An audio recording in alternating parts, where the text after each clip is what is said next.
Spot, y'all. It's your girl Javon, Monique, and Chris, what's going on?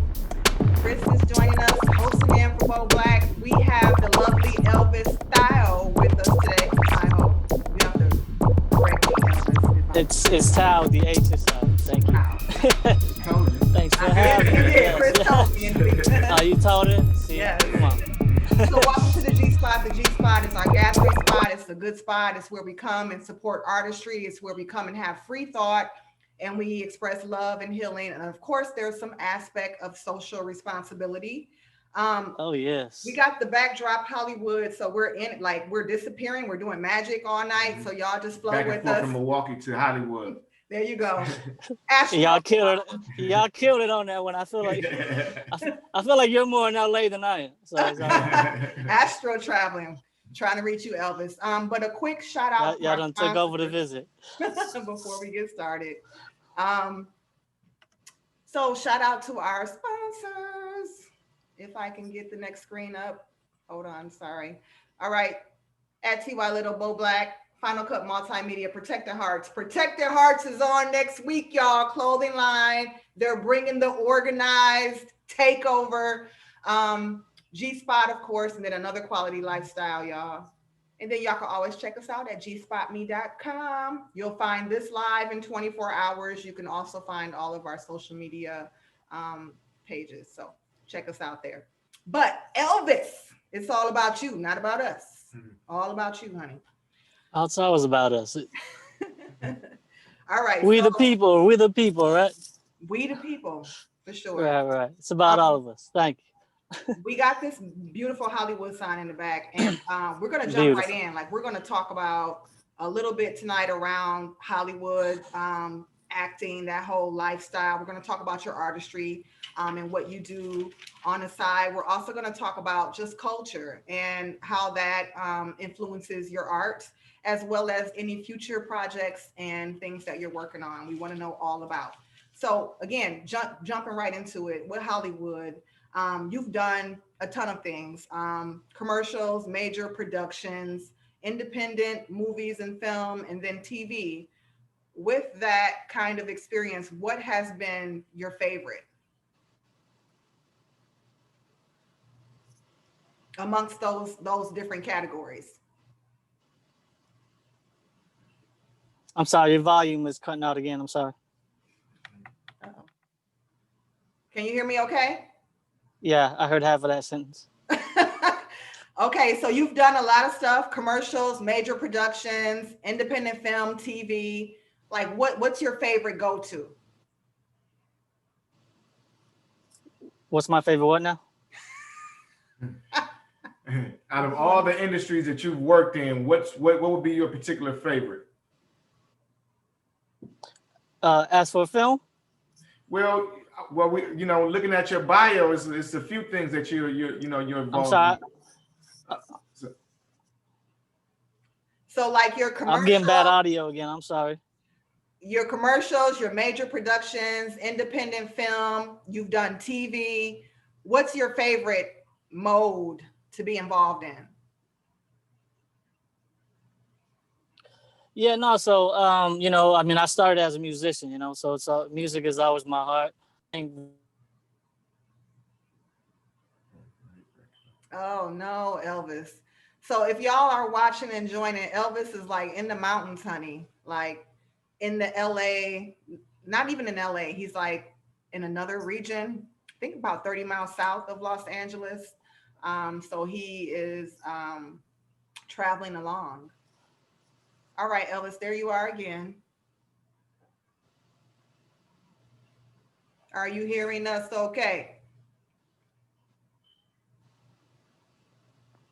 Yeah, you hearing me all right? Yep. But you're frozen now. Yeah, it keeps. I'm not really getting y'all right now. Oh. Yeah, okay. He needs to be around Wi-Fi. Yeah. Are you on Wi-Fi? Yeah. Yeah, I am on Wi-Fi. Oh, you are. Yeah, he's on the phone, but he's not connected to it. Oh, okay. Are you hearing me okay? Yeah, we hear you. So you were talking about music, Elvis. All What is right. it Yeah. No. about? I mean,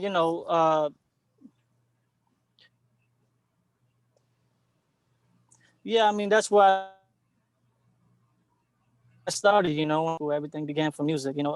With the stuff that kind of just came with the territory. I wasn't bred in that. I wasn't really groomed into that. Kind of bumped into that accidentally. So I think most, what I take to the grave with me will always be music. That's always my passion. I'm kind of more arrogant on that side. I'm not as flexible when it comes to music. I like it my way or no way, and so it's kind of harder to kind of give up that power, because I see myself as a writer, as an influencer, and things like that. So with film, sometimes kind of gives me that edge. It kind of helps me play other characters that people ask of me. It kind of helps me. It's a little more sacrificial. There's not as much on the creative side. Unless I'm producing the films myself, then of course that comes to play. But it's good to give up a little bit of myself to see somebody else's creation come together.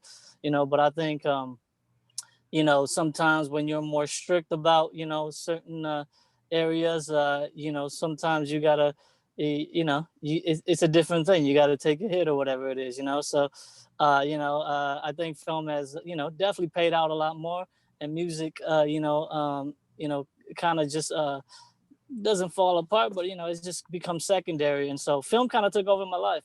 It just was what it was. And music I just love with a passion. So what I mean, it's something I'm always do, period. What I mean.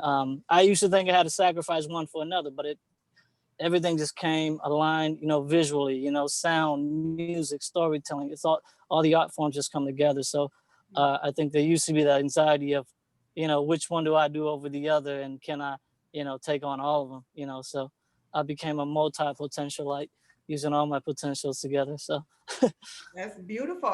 Because one of the things I noticed, Elvis, was that you've had a rock band, which was what did we call it? What kind of rock band did we say? It's bluegrass. Bluegrass kind well, of rock band. like folky, yeah. Okay. Folky. And then you've also had a rap crew, and you're a rapper as well. And we got a little film. But before we get into that, I want to back up a little bit because you actually starred in a major production, Gran Torino, which I believe was released in 2009-ish, maybe.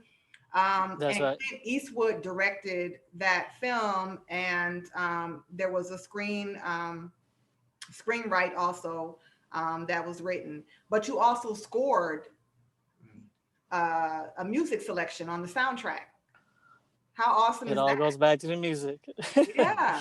So anyway, we're going to Absolutely. quickly share a quick a little bit of your Gran Torino intro. Let's see. All right. This is surprising. I didn't expect this. So let's This see. is, yeah, this is going to be, actually, that's not the one we're going to. We're going to go to that one later. But this is something that we found from Mongo Horde. And it looks like a Gran Torino. There's kind of a Hmong documentary on it. And this is a little bit of part one. So we're Oh, going to watch right, a right, little right. snippet. Yeah. Are you familiar with this? Yeah, I haven't watched this in a while. Okay. It's just kind of a trailer, if you will. Yeah, yeah.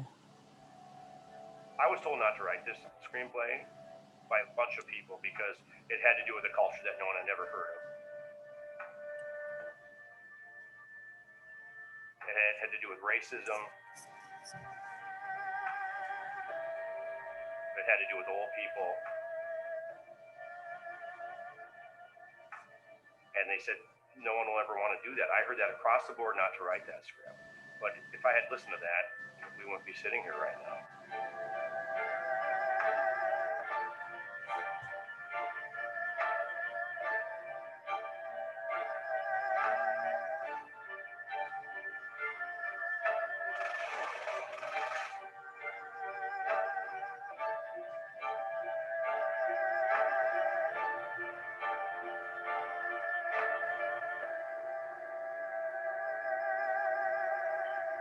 It's about helping somebody out who can't ask for help. And it's about learning a little bit about yourself. It's about redemption. So we'll just stop it right there.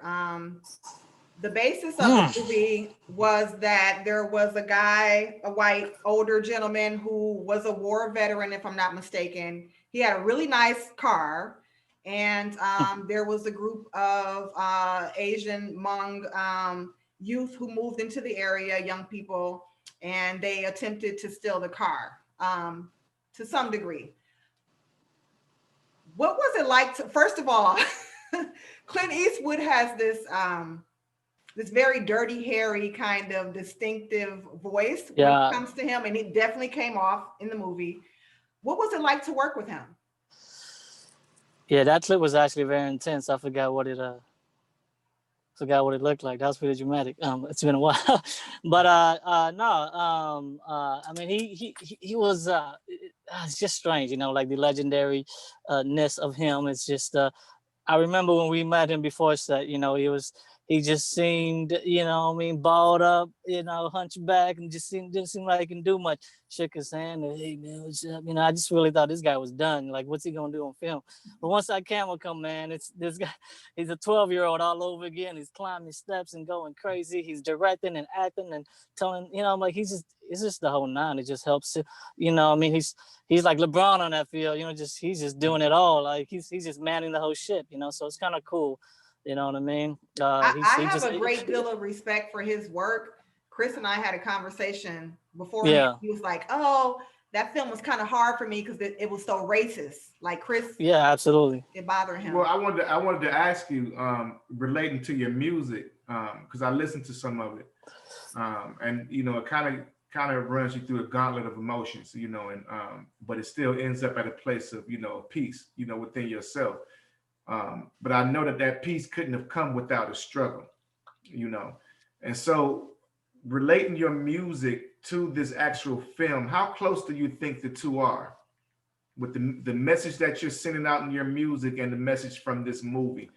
How close are the 2 points or narratives? Nah, I mean, see, my music really, moves from all over the place, because when I started, I got into the hip hop game, and then, I picked up the guitar, singing and songwriting, storytelling, and then eventually, more currently, I write for, I'm kind of a more theme concept writer now, where I kind of write for causes, or I write for, I do what they call adaptations. I adapt, film and stories and ideas into music and things like that. So it all comes from all different colors and shapes. And so, there was music kind of like the writer of that film was called Nick Shank, and so there were plenty of songs that, were touchy, were uncomfortable.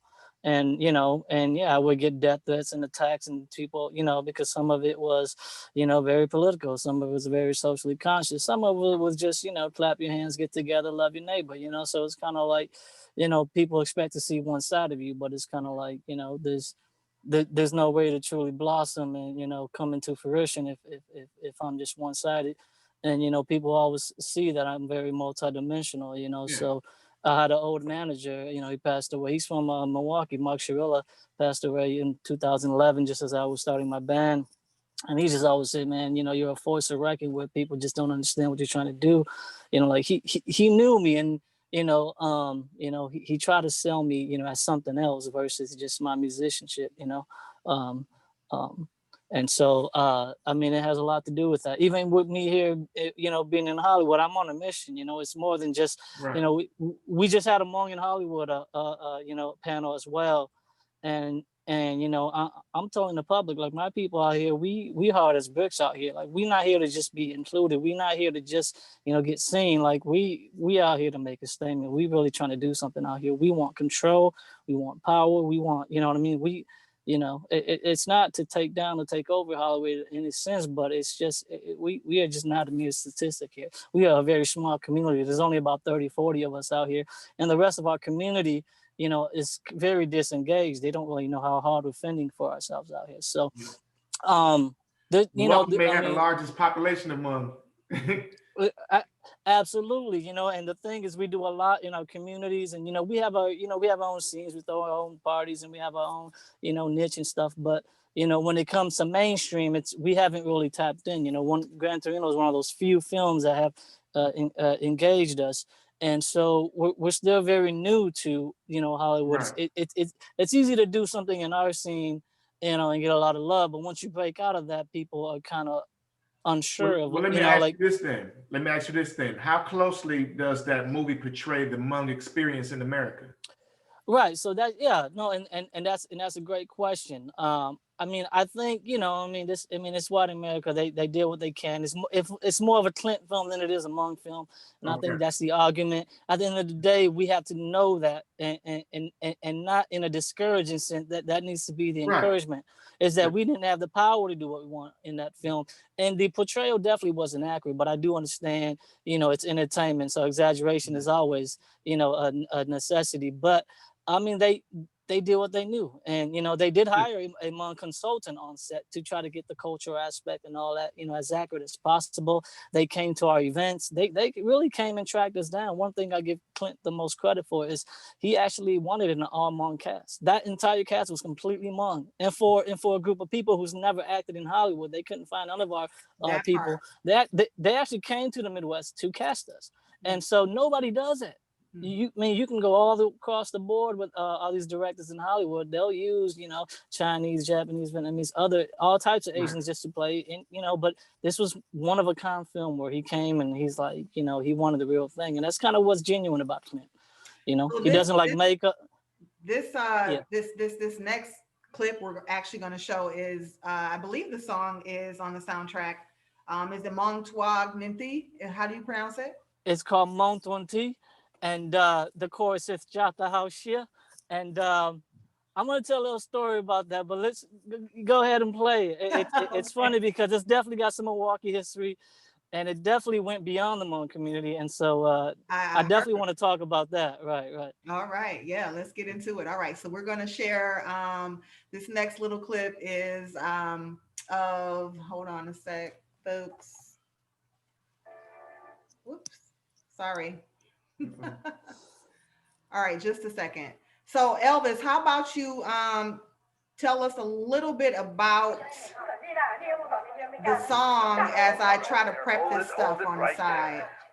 Yeah, so you know, the chorus says Jata Haushia, and that just means like, you know, keep your head high. So it was kind of just, you know, a song to unite our people.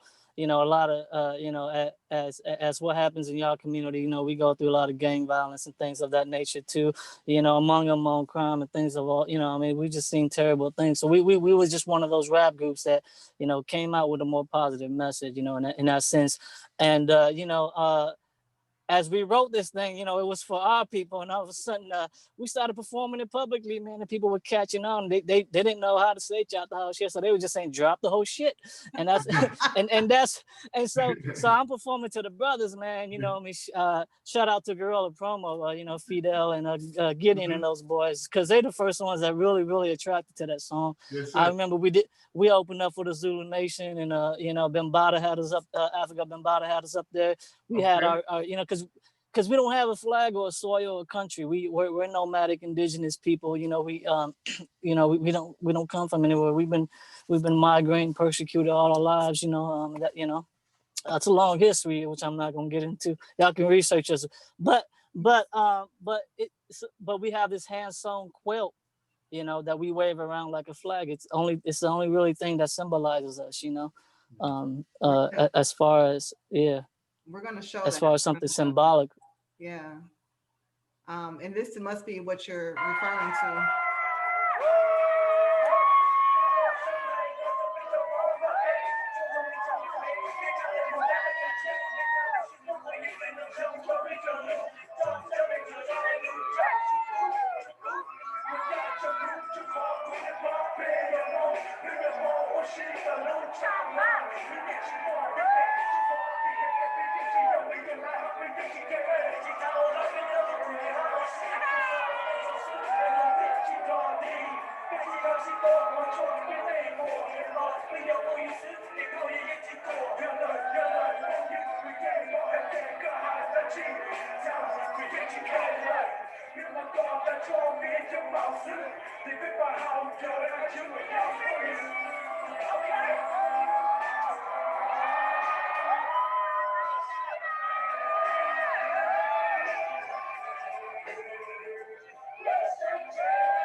All right. So that seems to be, first of all, there was a huge Hmong following with this. You've been able to perform in front of other national artists.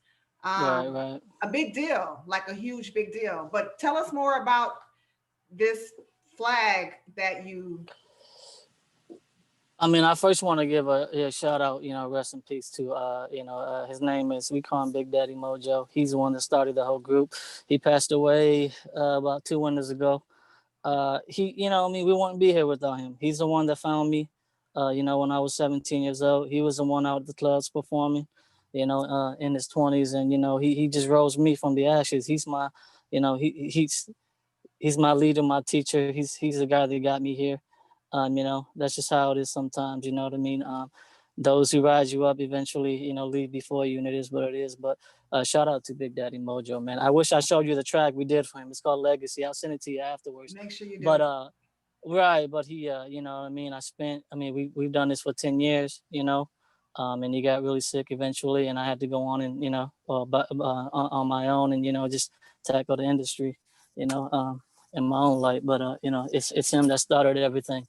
But the flag is it's a hand sewn quilt by our ancestors. It shows, because if you don't know, we were American allies in Vietnam. This is a hidden story that the people in America don't really talk about. Mm-hmm.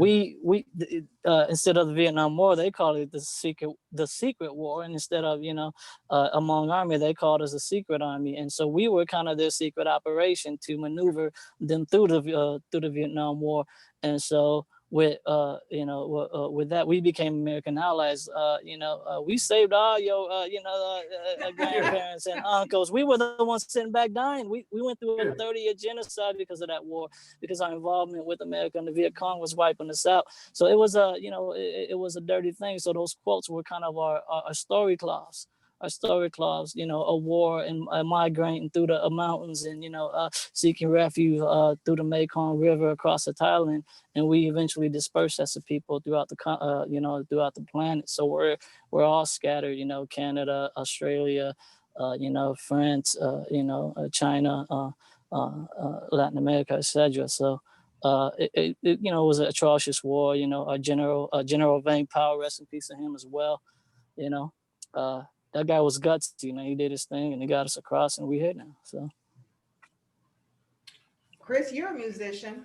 Yeah, I just find it amazing how a lot of our stories, for oppressed people throughout the entire world, how a lot of our stories are similar, and the struggles that we've been through, they mirror each other, and it shows through our music, it shows through our passion, and a lot of times people, they question why people of color are so so much into entertainment. And it's more than just it being entertainment for commercial use. It's an expression. It's absolutely. It contains the history of our people, of that particular time, and that's what's important. We're like walking libraries. So I appreciate that. I wanted to talk about what you talked about with the Vietnam War and why so many Hmong have immigrated to America, and during the 90s we saw a huge influx of Hmong coming to Milwaukee, by itself, particularly on like the west side of Milwaukee. You want to speak to that and speak about the reason to that? Well, I mean, I don't know that entire history, but I will say I can express my personal experience, and I'm gonna say this with what I just told you about the story. Just let's put it this way: it's not in public school curriculum. There's no written history of any of that, right? Yeah. All of that is oral history. We talk about it, and we have Hmong authors now that write about it. But I mean, it's not really in the history books. They swept it under the rug. Nobody wants to talk about it, right? They gave us a Hmong Law Recognition Day, woohoo! But it's like, hey, great, thank you, whatever. But and they wouldn't allow our general to even be buried in Arlington when he led that he led that war, right? They denied him. But with that said, I grew up, with the pressures of having to carry on, you know, that kind of legacy and traditions of, you know, Hmong culture. And, you know, as a new American here, you know, the first, the firstborn here and things like that, it was like, you know, there was all this other competition and, you know, trying to be accepted and, you know, in my personal life, you know, school and, you know, sports and all this other stuff. And it's like, man, you know, there comes a point where you kind of abandon you know, your own, and you kind of, you know, that kind of at some point becomes self-hatred, right? And things like that. So, you know, with us being here, a great thing, you know, is that we're able to relate. And actually, I didn't find myself, you know, as far as culturally, until I found, you know, another culture. And that's when, you know, hip hop happened, and I started digging into old records, you know, and I picked up the KRS, I picked up, you know, the Public Enemy, and you know, and then I started, you know, learning Black history, civil rights, and things like that. And then I'm like, wait, who am I? So you have to understand, I didn't grow up educated as, you know, as Hmong individual. So it took me to learn and study from another culture. You know what I mean? Because it's all the universal teachings, you know. And that's what and the funny thing is, I try to bring that back to my people, and it's like it's hard because they tend to reject it or they don't understand, you know, because our histories, you know, we don't trace all the way back to, you know, the Middle East or Africa and things of that nature. When historians definitely say we do, you know, but our people, we only go as back as Laos or, you know, the war in China and things like that. But, you know, historians trace us back to Persia. They trace us as, you know, in Africa and the Lost Tribe. I'm already knowing.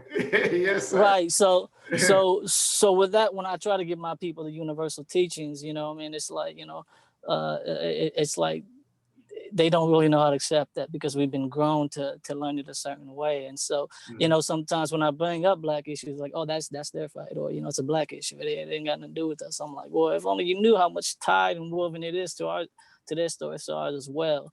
You know what I mean? And so that's what I was going to ask you, if the similarities between the cultures is what, you know, what caused you to kind of identify with the, you know. Absolutely, because, you know, again, I picked up on, you know, a lot of you know, y'all leaders. I mean, come on, it was, you know, just MLK Day yesterday, right? And so, I mean, I used to dream too, but, you know, when I talk about MLK, I'm like, y'all forgot that he died a day after he made his mountaintop speech, right? So, you know, and so. When I was digging up like the Marcus Garveys, right, the Noble Drew Ali's, Elijah Muhammad's, you know, and the Huey Newtons and things like that, those were things that I started applying. It was more than just me, you know, dreaming about, you know, who I was and who I wanted to be. It was, you know, the concept of do for self, right, and start, you know, and building your people, your culture, you know, things like that up, and you know what I mean. Whatever you believe in, whether it's separatism, nationalism, whatever the case may be, but you know, in that concept, I took heed to exactly, you know, how to apply these teachings, you know, and I may not be all the way there. My education may not all be correct, but, you know, I mean, there's this specific manifestation, you know, that comes with that. Yeah. And, you know, and our General Vang Pao, he was teaching the same thing. Yeah. Doing for self. Yeah. Absolutely. Yeah. Antonio Morales says, glad to see you're doing big things in LA, and it was a pleasure working with you on the set of Gran Torino. I'm telling you, what's up, man? Waiting on you to get out here too. What up, Antonio? One of the things I admire about you, Elvis, is that you pretty much do whatever the fuck you want. Like if you feel it, you do it. You know, well, I should not. Art, exactly. And I so admire that. So this folk rock band that you have, we actually have a clip of that too. Because you're singing, you're not only a rapper, you're a singer too. Like, big deal. Hello. Yeah, and people thought I was crazy, you know, like, you know, merging and like moving and shifting. And I'm just like, man, I'm reinventing myself. I'm doing, you know, a lot of different things. And like I said before, the concept was that now I'm more universally inclined, you know, to not only bridge certain sounds in music and film and tell different stories. That has a lot to do with me, you know, on the social forefront too, because I have that ability to weave all these different genres of music together. What do you think I'm doing globally? then it helps me to kind of merge all the cultures and all the people and all the, social issues together as well. So it's kind of, they both kind of complement each other the way, because everything's habitual, right? Once you establish something habitually, it becomes relevant in all areas of your life. So because I was able to do that through music, now I have that. And again, we'll talk more about that, down the line. I mean, I do run a nonprofit in 30 different countries across the globe, predominantly Africa, and things like that as well. And I'm working on a Vietnam project right now, or somebody hired me. His name is Jason. We're going to work on a Vietnam project right now. Well, we're definitely going to talk more about that, but we're going to check out Elvis back in the day. Oh boy. Doing his singing thing. So Elvis and the Creatives, everyone. Yes. Which one did you choose? And the Creatives.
So like, did you just wake up one day and was like, yo, like I feel like you got the rehearsal? Yeah, that's fun. That's fun. You did the rehearsal raw and live.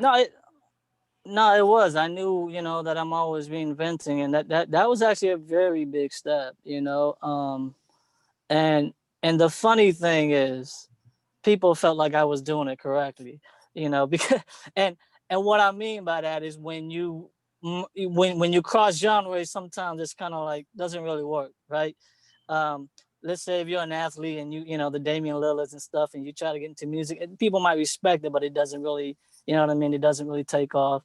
Lil Wayne moves into rock from rap, right? It like the sounds don't really, particularly merge. Dylan goes into electric. I mean, whatever it may be, it was like people was kind of like they were kind of impressed that I was able to just do a complete 180 to the other end and still give that exact sound. And so I guess it was like night and day, I guess when it comes to my folk stuff and my rap stuff, because normally, even whatever, Hootie and the Blowfish went from, from alternative to like R&B, right? But you still felt the elements, and so I think that's when I knew was like I can do a lot more. And if you didn't know, in that record, there was actually like a total of, it was a big old collaborative.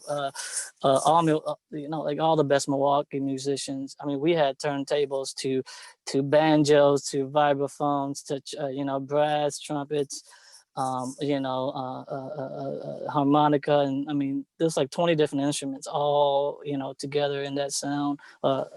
And so that was a blessing to do.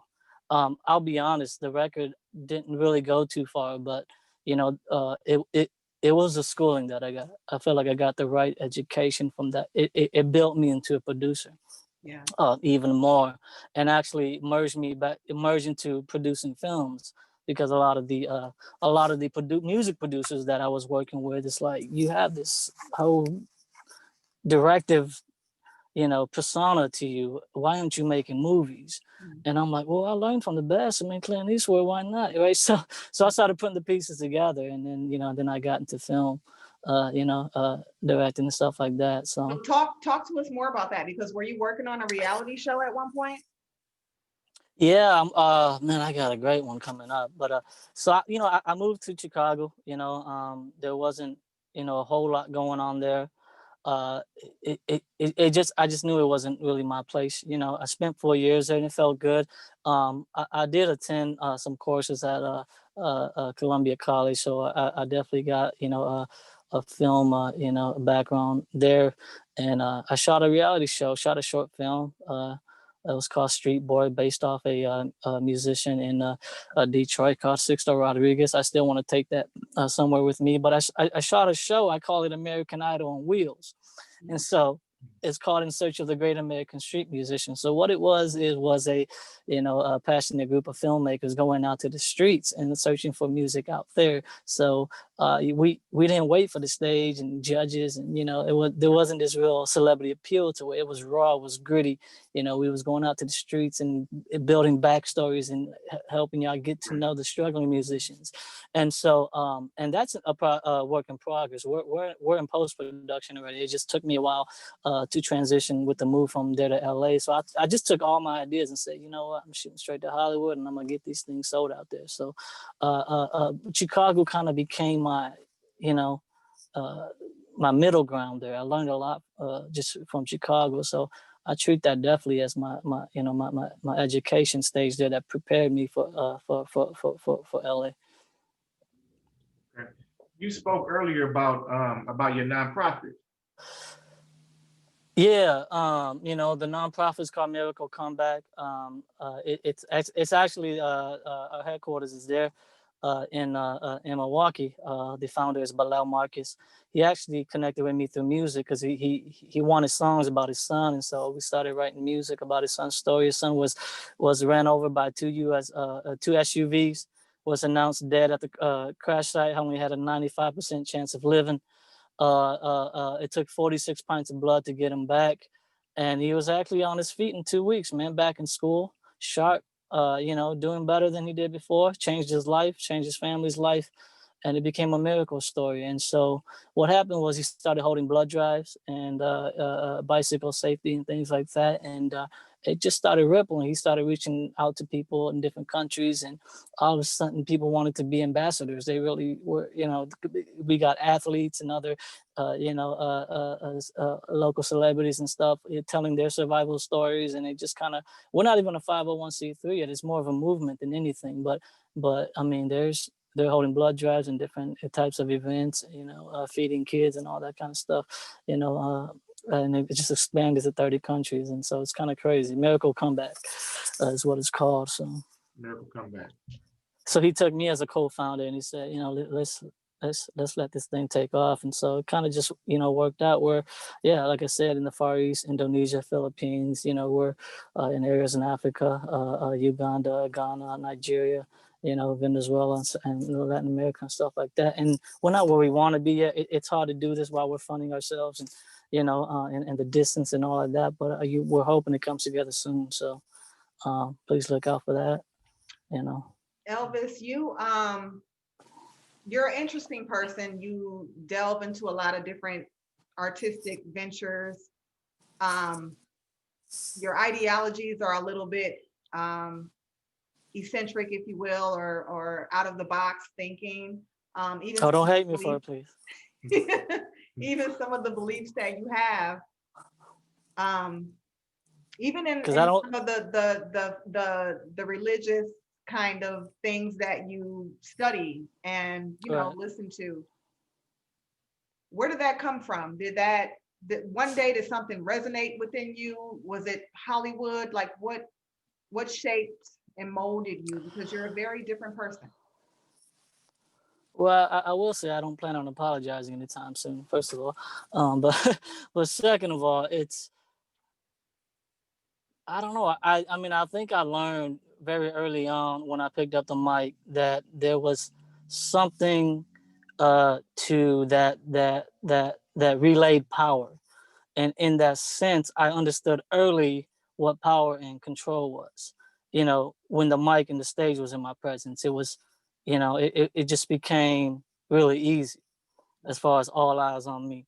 Throw your hands up in the air, sip your drink, smack the person next to you, blah, blah, blah, right? It just became easy. Microphone and I was like, commander, baby. Right. And so I think early on that kind of resonated into other areas. And I'm like, I started to understand systems because I started seeing the corruption in the music industry and showbiz and things like that.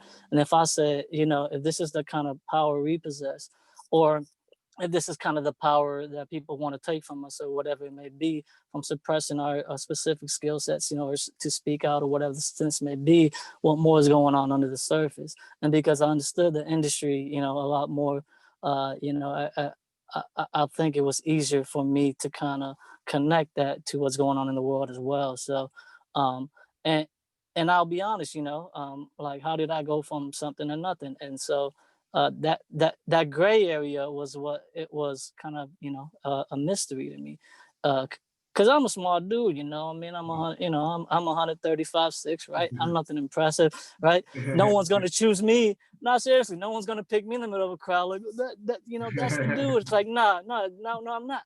So, you know, I grew up as that, you know, that little guy, right? The little guy that nobody paid attention to, that little guy that just didn't matter. And you know, I'm not gonna lie, there's always in my life been a conviction that I don't think will ever go away. I think I'm better about it, and I think, you know, I take care of myself really well, and I think I do enough to where none of those things matter anymore. But I think not only that, but with just everything, all the cruel and vile things that I've seen, you know, out there, I do have a strong conviction, and maybe that's what drives me. But at the same time, you know, I never planned to be safe or warm. Or I never planned to be, you know, like I designed my life like this, you know. I'm the one that chose not to have a family. I'm the one that chose to leave things behind. I'm the ones that, you know, like have to miss all my holidays because I'm booking work and blah blah. And you know, I don't get to see my nieces, my nephews grow up. And you know what? I think that's the hardest thing for people to do. And what Yes, you said, that's just making a decision, whatever yeah, it may be. absolutely, You know, right. we hang ourselves on being, you know, incomplacent, you know, or not being able Mm-hmm. to make a decision and trying to ride the fence. But how you're speaking, you know, when you make that decision, you have to accept the benefits and the shortcomings too. Absolutely. There's definitely repercussions with it. You know what I mean? I just deal with it, man. You got to keep going.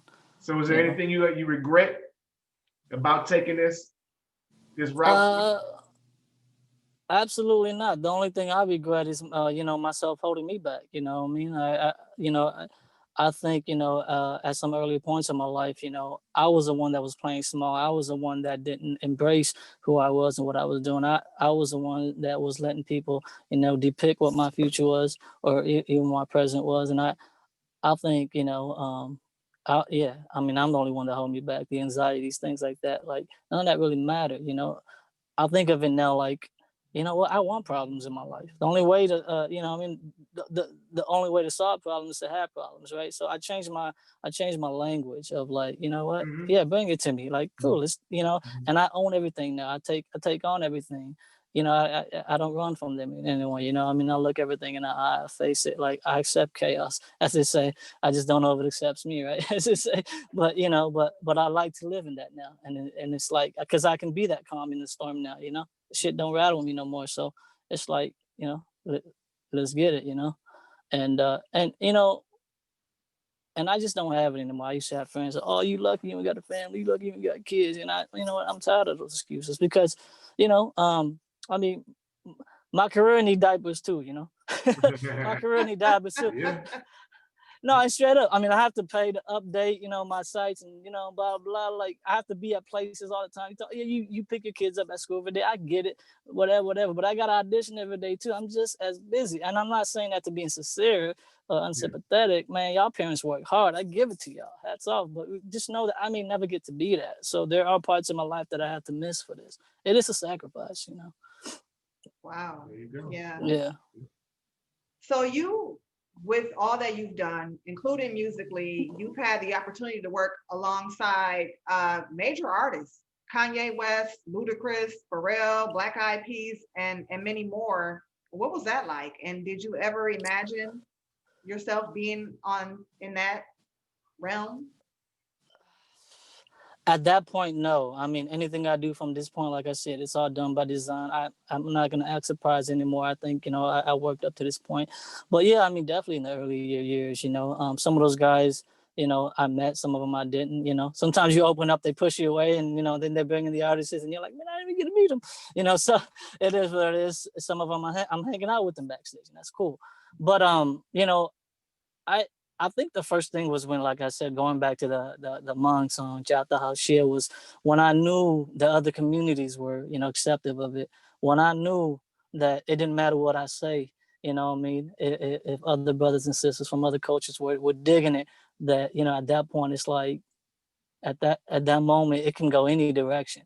And so when that started falling in place and we were opening for these artists, it just started to make sense more that, hey, man, this thing is you know, diving into something special. And I think all that happened was when we you know, we became we started taking on the Chicago scene.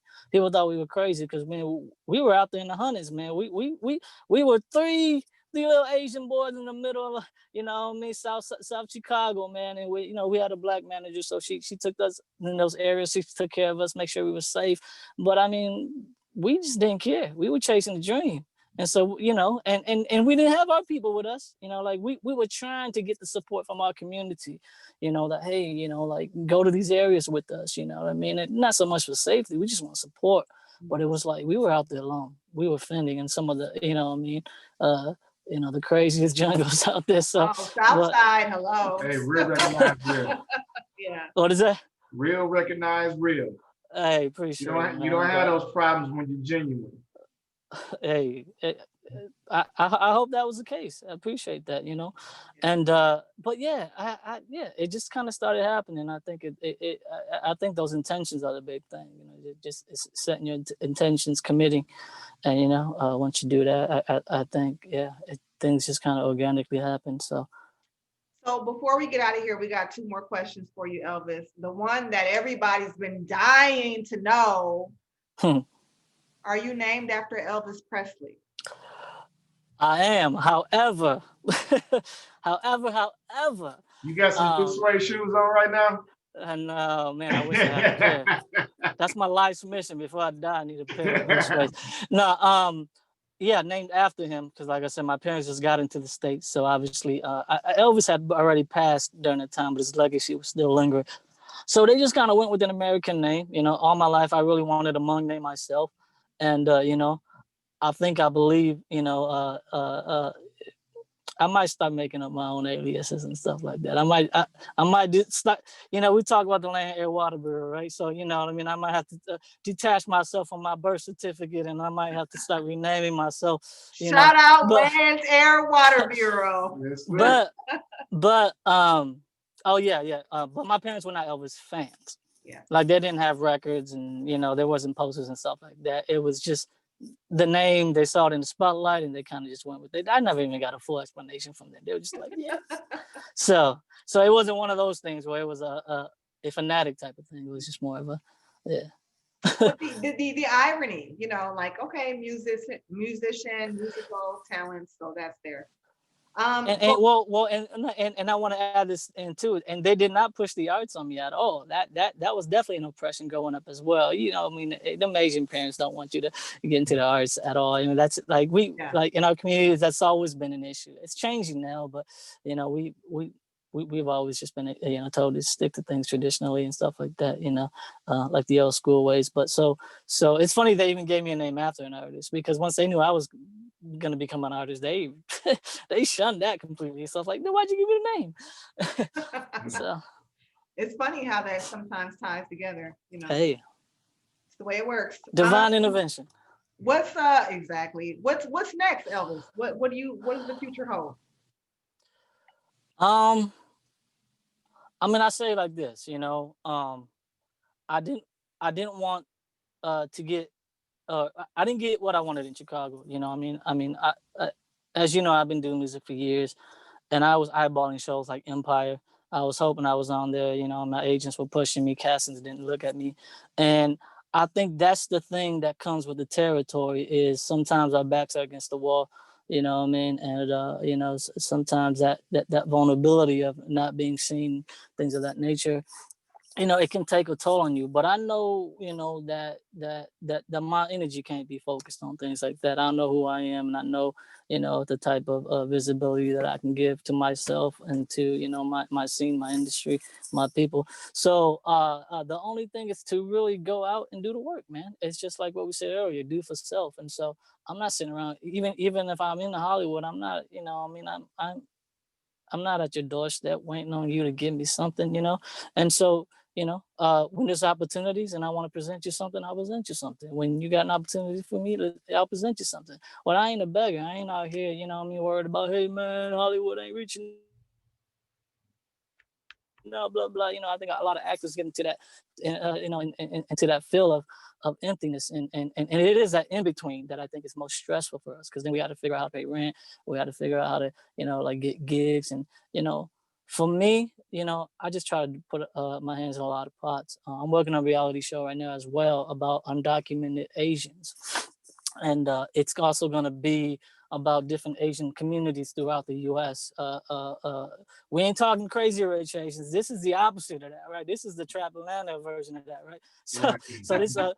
so no, for real, we're going to Indonesia, you know, me, Hmong, Lao, Cambodian, right? Races most of y'all never even heard of, right?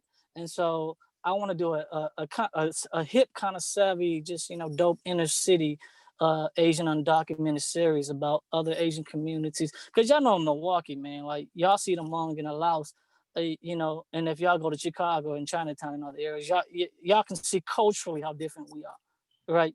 And so, and Hollywood only want to portray the Chinaman. That's all. You know, Akon was talking about how, you know, and I love what he's doing out in Senegal right now. I might even move down there myself. I love the guy, but you know, he talked about how they still make Africa seem like it's the 1900s, like it's African safari with cheetahs and, you know what I mean, spears and stuff like that, and it's just not that. You know what I mean? They scared of you rebuilding in Africa because, you know, we know fear of a black planet, right? So and things of that nature. So he's like, yeah, don't let them fool you. Africa's very rich and it's thriving, and you know what I mean, and the same things y'all doing there, we can do here. And so when I look at that, it's the same kind of concept. Like, I'm not gonna let y'all tell my story. You know, y'all still make us look like 1900 China man, like we, you know what I mean, we all illiterate and we, you know what I mean, or we clean cut and rich, and it's just like it's not that. You know, a lot of Hmong people and a lot of people didn't even want to watch Crazy Rich Asian because it didn't relate. It didn't relate. They were like, that film wasn't for our people. You know what I mean? That was them. That's you know, that's them rich Asians. That's, you know, Chinese, etc., etc. Um, Not to be offensive, but it just didn't hit our people in the same light. So I feel like I got to give them something. So that's one of my new projects. You know, I mean, to give the real American experience of the other side, you know, of what of Asians here in America that y'all don't tell. And so when I'm in Hollywood and markets like Chicago, it's kind of hard for them to fill that out because they don't know what they're gonna get out of me. And so I think that's the difference with me and everybody else, because I don't play to that narrative. So I may lose chances and opportunities, but at the same time, you know, I'm not a yes man. So at the same time, you know, you get me when you get me, and that's it. And Otherwise, you keep your I ain't waiting for integrity. nobody. And you keep your Yeah, integrity. yeah. I say no to gigs all the time. If it's something phony that don't, you know what I mean? Like I don't get into all that stereotypical stuff. It's like, you're gonna hire me for the right stuff, because the yeses that I do get for me will be more quality anyway. So I'm not worried. So I stay moving. All right. Okay. Clearly, because you're in the car now, ain't you? Yeah. And I'm trying to teleport to you, but it's not working. Oh man, I feel your energy though. No matter what, we're good. Always, always.